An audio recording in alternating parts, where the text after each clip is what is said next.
A Highlands institution known for its portraits of many of its patrons has poured its last drink. We thank you for joining us here tonight at 11. I'm Scott Reynolds. And I'm Lindsay Allen. After almost 40 years in business, the back door has closed. WDRB's Katrina Nickel tells us the reason for the sudden decision. Monday's been full of people walking up the front steps to the back door only to be greeted by the sign and the lock letting them know after 39 years the back door is locked up for good. Oh my God. Driving to see it for themselves. It's always been good to me. Or snap the picture on the front door to send to a friend. A lot of my friends have been crying the blues. The unsuspecting bar tucked in the back of Mid-City Mall was like a second home to so many in the Highlands neighborhood. Everybody knows your name.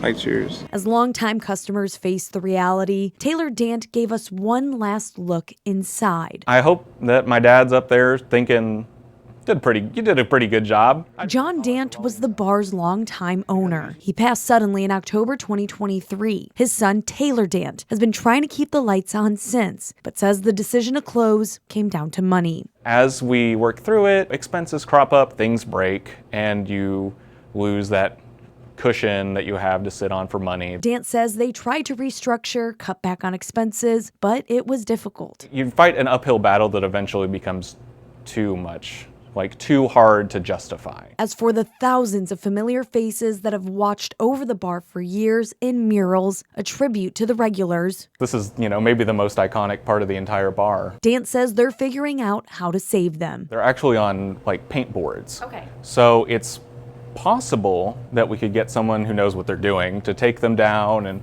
people could come and, get their photos. And while long-timers won't get the goodbye they want, Definitely a sad moment. Dan asks customers to look at the last few months since his dad's passing as the farewell tour. It just was a labor of love that we couldn't keep going. In Louisville with photojournalist Zebanique Petties, Katrina Nickel, WDRB News.